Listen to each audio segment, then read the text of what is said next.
What is up, my friends? We are T-minus 13 days away from the official global launch of Age of Empires Mobile. Over the next upcoming days, I'm going to be doing everything I can to get you ready so that on global launch day, you're not worried about trying to go on YouTube, find tips and tricks videos and all kinds of things like that. You can spend day one playing the game instead of trying to figure out the game. Start today with the very basics, because this is a very popular franchise. Age of Empires, very famous PC game. Now we have a mobile version of it. Not exactly the same thing, but the skin in itself is going to draw a lot of attention. So I imagine we're going to have lots of new people who have never played a mobile game before, and they're just here because of the Age of Empires skin. Age of Empires Mobile is a 4X real-time strategy war game where you're going to be building up a base, training troops, collecting heroes from different civilizations, and also going ahead and doing live PvP against other real-time players. At the beginning, the game is going to walk you through a very basic tutorial that's going to give you a little bit of a background story, and it's going to walk you through kind of the steps of getting your city, your town started. In the top left corner, you're going to have these chapter quests, and as a new player, this is the first thing you need to follow. Don't worry about anything else. Just go ahead and complete these quests as they pop up. It's super simple. As you just go ahead and click on them, it'll show you where to go and navigate. You can see the little arrow right now pointing me to go down here to go do the Island Tactics, which is a PvE content style battle where I'm going to be taking my heroes that I have and doing battle against a computer generated enemy. And it's going to show you kind of like a grid system is how the battle is going to take place.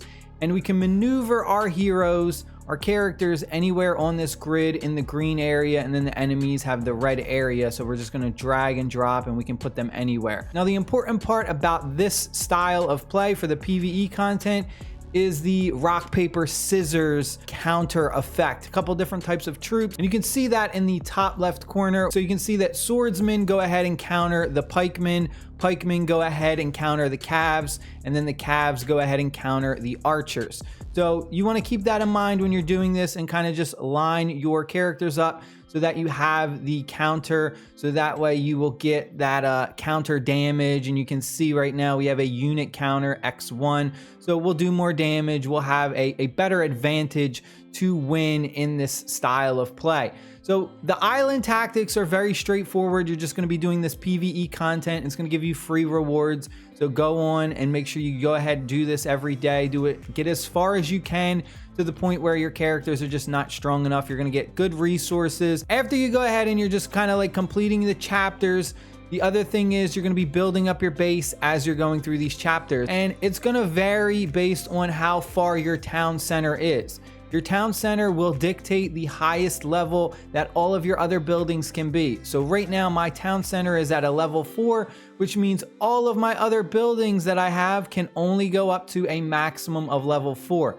So I have right here a house at level 4. If I try to upgrade this, it'll tell me I need to upgrade my town center first. So this one right here though, this is a level 1 house. We can go ahead and I can instantly upgrade this all the way to level 4. Now, sometimes you can see it'll do it instantly and you will not have a timer. But once you do get a little bit deeper into the game on those higher levels, you are going to have timers that are going to show up, and it'll be like a 5-minute timer, 10-minute timer. The higher the level, the higher the timer. So you're then going to have to wait longer before the construction is finished. So here's a perfect example. We're upgrading our town center and you can see that we have a timer. We got a 25-minute timer. So we can either wait the 25 minutes or we can just click speed up and then use some of our speed up tokens. So that way we can just instantly complete it and not have to wait. Aside from that though, if we click right here, the town center is also where we train villagers. Now, villagers is a very popular thing in Age of Empires, and that's kind of like what Age of Empires is known for. Is you would have villagers in your city, your town, and you use those villagers to go out and gather resources and construct buildings, so on and so forth. It's kind of similar in that aspect, where we will be training villagers from our town center. So I'm going to go ahead, I'm going to train some villagers right now. And then what you do with your villagers is you can use them in a variety of different ways. At the top, you can see our resources. We have our wood, our food, our stone, metal, and then right next to the wood icon, we have our villagers. So right now we have 6 out of 28. So we have a maximum of 28 villagers, and right now we currently have 6 available. If you click on that, it's going to tell you that villagers can not only be assigned to gather resources, but we can also use them to increase resource buildings as well. So if we go ahead and we go to our lumber camp and we click on this, you can see that I already have 3 villagers assigned, so we're getting extra wood production. Now, if I go ahead and I remove these, we're getting no extra wood production. But every time I go ahead and add one, you can see we're getting an extra 300.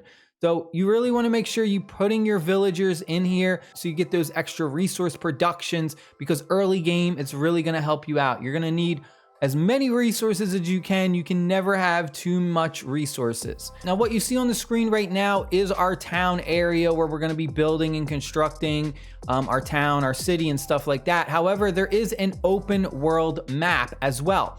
So in the bottom left corner, let me go ahead and move my camera right there. You can see that little icon. That is the open world map where you can go ahead and you can meet other live players. You're going to be attacking them. You can also gather resources. There's a lot of content with that open world map. Now, as a new player, if you go ahead and click on it, it's going to say you got to complete quest chapter 7 before you even have access to the open world map. Like I said before at the beginning, go through all of those chapter quests so that way you can unlock all that additional content that you're not going to have access to as a new player. I'm on a new account on a new server, so I'm going to go ahead. I'm going to cut away from the camera. We're going to get to chapter 7 and then we'll be right back. All right, we have made it to chapter 7. Let's go ahead, enter the open world map. So this is what it's going to look like. We got my citadel. This is our town. And then if we go ahead and we zoom out, we can get a really good view of like all the different things that are going on with this map. So we can see other real live players are represented in this red area, and because we are not in an alliance right now, everyone is a personal enemy to you. So you go ahead and join an alliance. Anyone who is in the alliance with you will show up as friendly and not as an enemy, and you won't be able to attack an alliance member. So we have someone over here, and the number right next to their name is going to represent what their main town hall is at, their town center. Right now, this guy has a 12.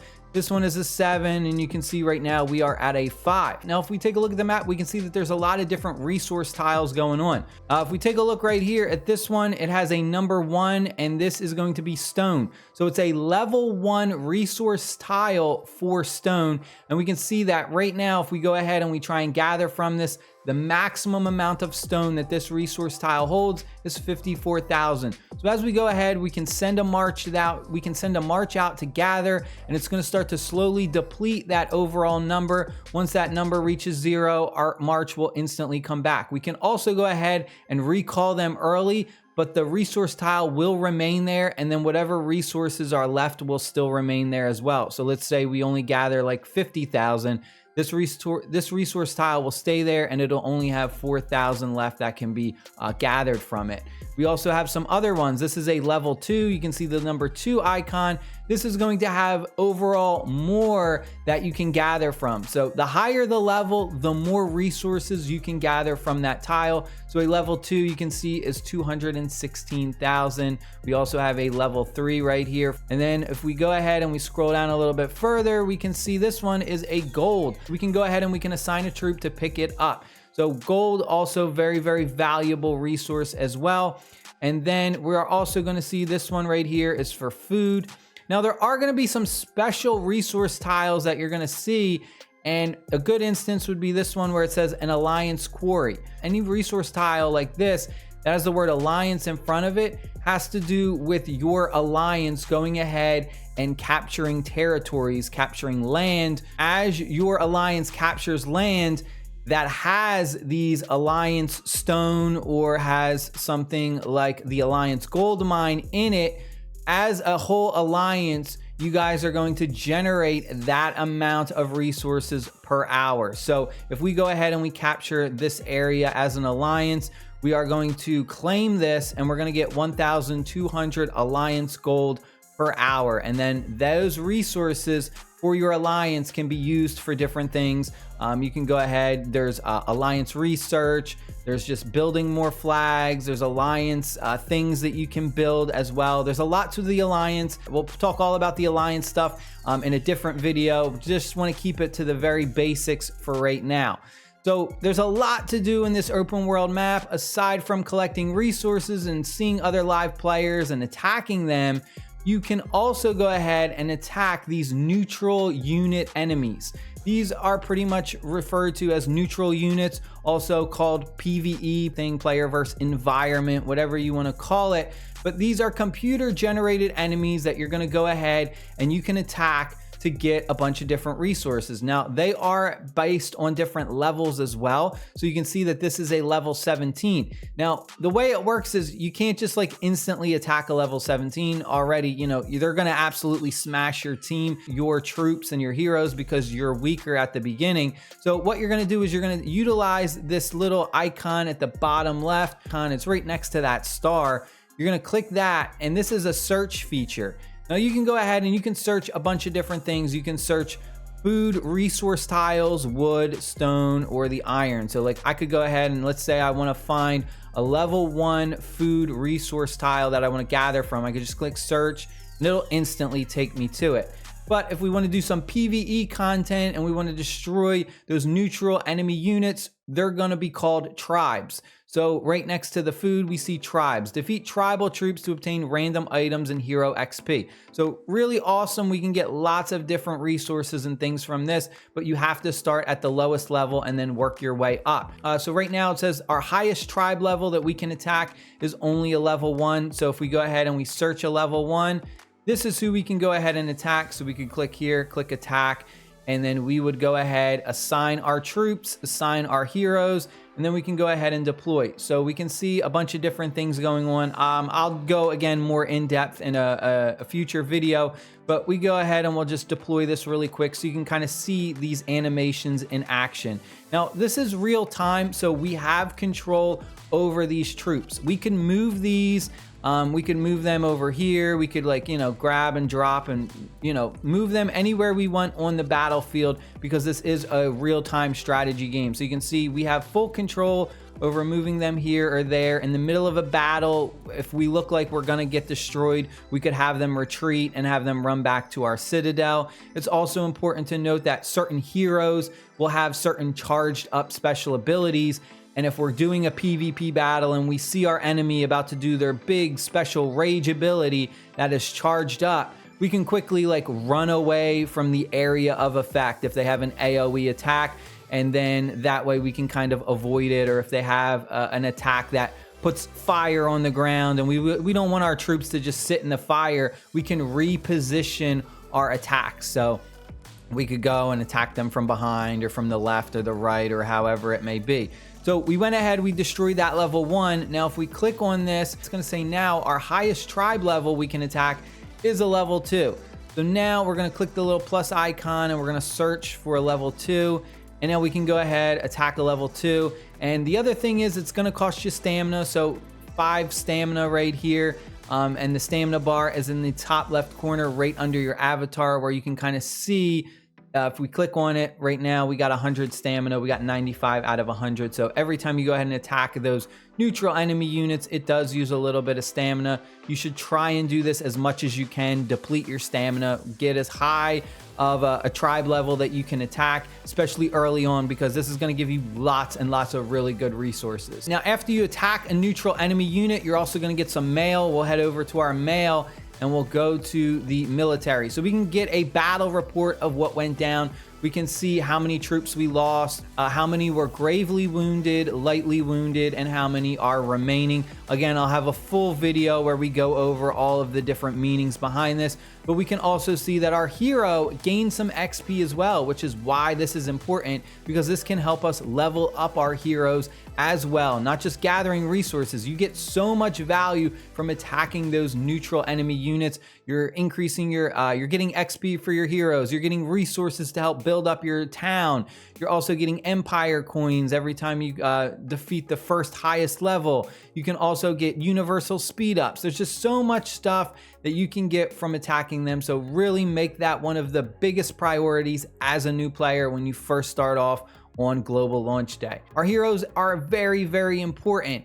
Now, if we head on over to the tavern, this is a building that lets us go ahead and recruit new heroes. It also lets us get a variety of different other items. So when you go ahead and you do one of these like recruitments, you're not just gonna get a guaranteed hero every time. You're gonna get a bunch of different things. So you can see we got some speed ups, we got some resources, and we also got some medals for the different heroes as well. After you go ahead and you collect a certain amount of medals for the heroes, you can instantly unlock them. You can also use the medals for the heroes for other things as well. Again, I'll have a video where we go more in depth. But right now you can see we just obtained a full character unlock. So we unlocked this specific character. So if we go ahead to let's back out of this and go to our heroes, we can see right now we have this character unlocked. So the heroes have a lot going on with them. Again, not to get you overwhelmed, we'll do a whole video based on a hero guide.